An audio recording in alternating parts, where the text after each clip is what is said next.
మీలో చాలా మంది చెస్ట్, బ్యాక్, లెగ్స్ మీద ఎక్కువ ఫోకస్ చేస్తున్నారు, కానీ వీటన్నిటిని కంట్రోల్ చేసే కీ ఎలిమెంట్ గురించి మీరు మర్చిపోతున్నారు. అదే మీ గ్రిప్. మీరు వెయిట్స్ పట్టుకునేటప్పుడు మీ ఫస్ట్ పాయింట్ ఆఫ్ కాంటాక్ట్ మీ గ్రిప్ స్ట్రెంత్ సరిగ్గా లేకపోతే పుల్అప్స్ చేయడానికి, డెడ్ లిఫ్ట్ చేయడానికి, ఈవెన్ కర్ల్స్, బైసెప్ కర్ల్స్ చేస్తాం కదా, అది చేయడానికి కూడా ప్రాపర్ గా రాదు. మీ గ్రిప్ స్ట్రాంగ్ గా ఉంటే బెటర్ గా లిఫ్ట్ చేయొచ్చు అండ్ వెయిట్స్ ని ప్రాపర్ గా కంట్రోల్ చేయొచ్చు. నేను ఒక 3 వేరియేషన్ చూపిస్తా మీ గ్రిప్ స్ట్రెంత్ పెంచుకోవడానికి. ఇవి వీక్లీ 3 times ట్రైన్ చేయొచ్చు. First variation dead hang. Close grip లో పట్టుకొని జస్ట్ హోల్డ్ చేయాలి, ఇలా డ్రాప్ చేసి బాడీని 30 seconds హోల్డ్ చేస్తే ఒక సెట్ అవుతుంది. అలా 3 sets చేయొచ్చు. 30 seconds కన్నా ఎక్కువ హోల్డ్ చేయగలుగుతున్నారంటే 45 seconds 1 minute కూడా చేయొచ్చు. Next dumbbell farmer carries. ఈ డంబుల్స్ కొంచెం హెవీ వెయిట్ తీసుకొని జస్ట్ పట్టుకొని బాడీ స్ట్రైట్ పెట్టాలి. షోల్డర్ బ్లేడ్ ఎంగేజ్ చేయండి, డ్రాప్ చేయొద్దు షోల్డర్స్ కిందకి.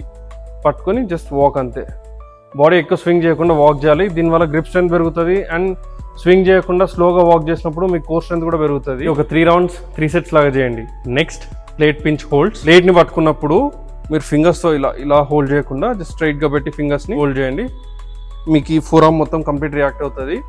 ఇది 30 seconds 3 sets లాగా డివైడ్ చేసుకొని చేయండి. వీక్లీ 3 times చేయొచ్చు. ఇంకేమైనా డౌట్స్ ఉంటే కామెంట్స్ లో మెన్షన్ చేయండి. లైక్, షేర్, సబ్స్క్రైబ్ చేయండి.